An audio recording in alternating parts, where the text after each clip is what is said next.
Agustin, ano muna, stop it muna. Kasi, mapiprame pampasabog. Wow, food guru. Makakaganti na rin ako sa'yo.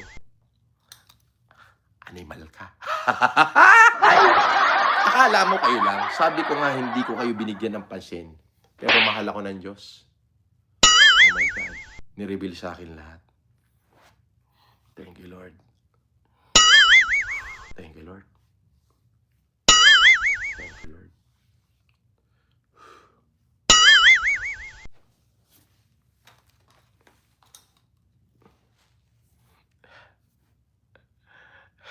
Ay! Sabi, bakit po ayaw niyong makipagkita kay MJ? Takot ka?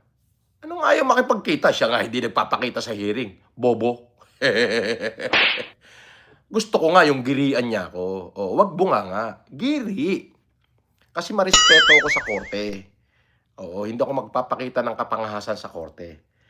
Pero pagka inambaan niya ako, giniri niya ako, ibang usapan yon. Yung umamba siya. 'Di ba?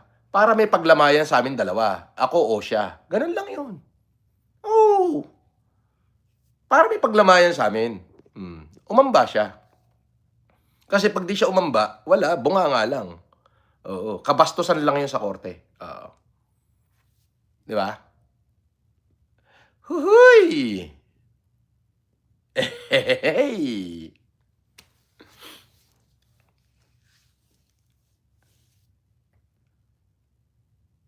May nasapak ka na ba sa personal?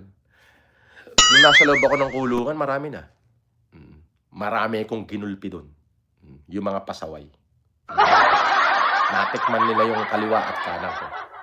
Ayun na, 3 araw sa klinika. Hindi nakatayo.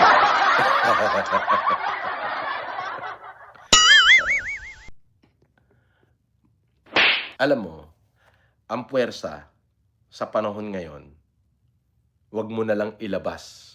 Kapag nilabas mo yan, tuluyan mo yung kalaban mo. Ganun yun.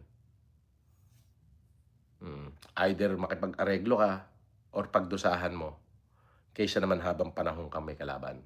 Ganun yun.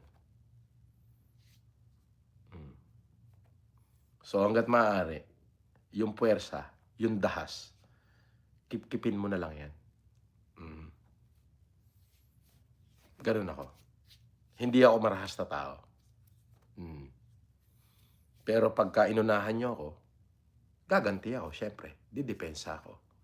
Ganun lang yun. Kaya yung matanda na nag-video sa akin, sa akin ang complete info nun. Lahat, pangalan, pati address, kung saan nakatira. Pakita ko sa'yo, sandali.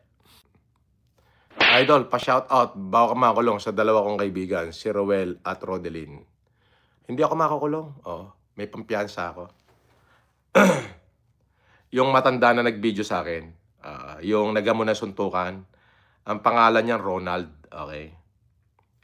Ano yan? Taga-Tramo. San Dionisio, Parañaque City. Yan. Ronald, hindi ko na babanggitin yung apelyido. Ronald ang pangalan niya.